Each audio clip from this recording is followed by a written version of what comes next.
So this lesson, I actually don't need my instrument.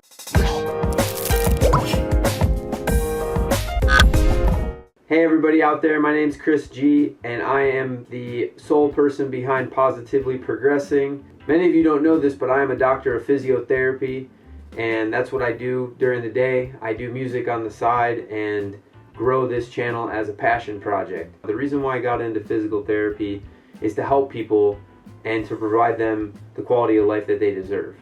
And the reason why I'm making this channel is to help people enjoy music and enhance their life.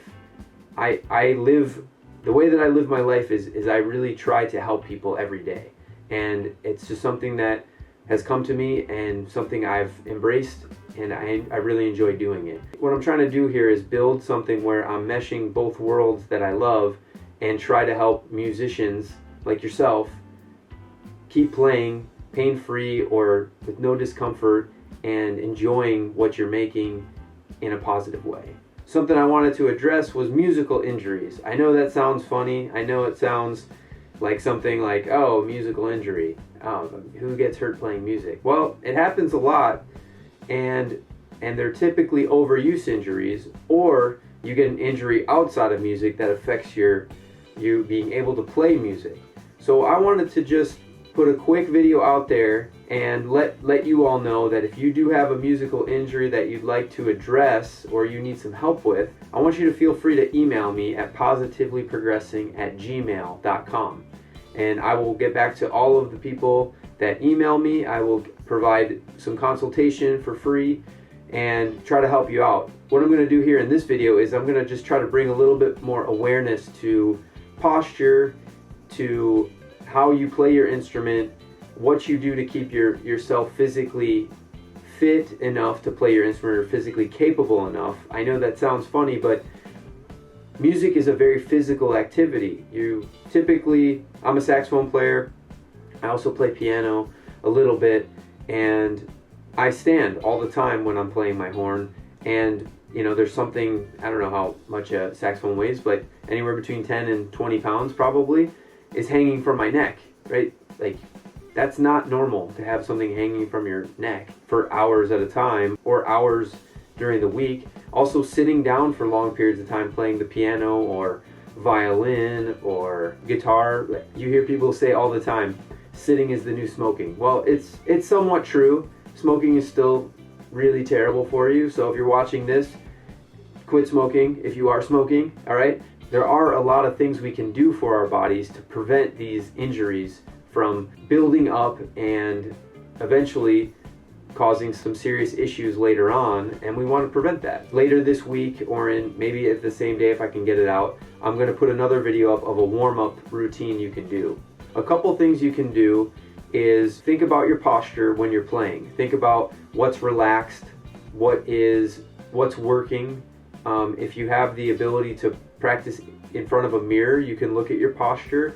Now, normal posture is, having your shoulders the same height, right? You don't want to have them here. You don't want to have them up here when you're playing piano or playing guitar, playing bass, right?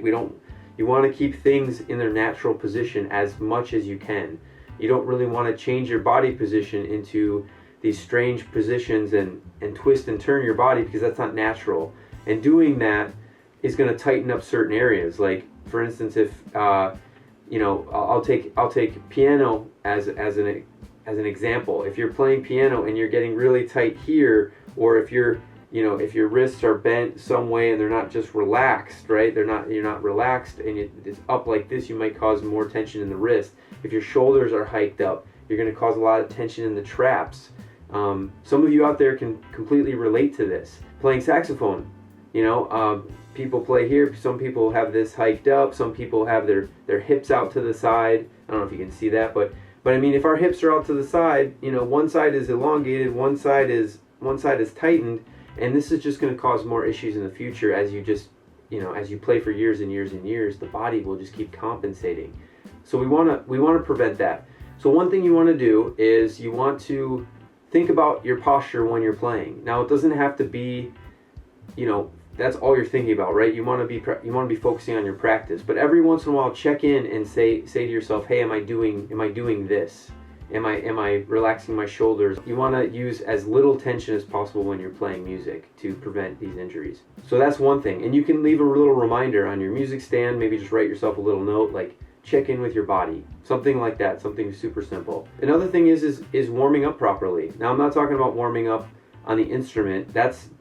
That you can do, whatever your typical warm-up is, you probably should do it. Like I definitely think that, you know, being a horn player, a woodwind player, you should warm up properly. Maybe some long tones, some sound exercises. I have sound exercises I have on this channel. You can check those out. But you should warm up properly there. You shouldn't just be going into just burning, you know, 16th note lines off the bat. You need to warm up properly there.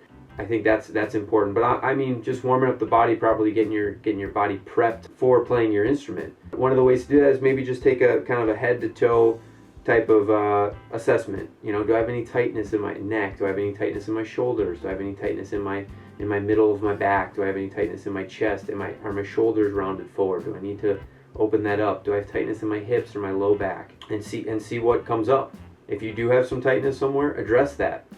Email me. I'll give you a couple things to do. In the future, coming up here, I'm going to be addressing a lot of different injuries that people email me about, as well as things that I find very common in the people I do see one-on-one. So those two things right there will really get you started with checking in with your body. How's your body feeling? Okay, so look out for the warm-up video. The two things you can do is, one, think about how you're playing when you're playing. Think about your posture. Think about what if you have any compensations happening. Think about them while you're playing. Just check in with your body occasionally during your practice time. And number two is check in with your body from head to toe before you start playing or throughout the day and say, do I have some tightness in my neck? What did I do differently today? Do I have some tightness in my low back? Was I sitting too long? So if that's the case, email me and I will be happy to help you out with any of those things. I will give you some strategies to work on and to improve what you're feeling, and we'll go from there. That's it for this video. I am going to work on the warm-up video. It's about 5 minutes long, and be on the lookout for this musical, physical warm-up that's going to enhance your practice sessions and enhance your playing in so many ways. Thank you again. My name is Chris G. Always positive, always progressing. Until next time, thank you. See ya.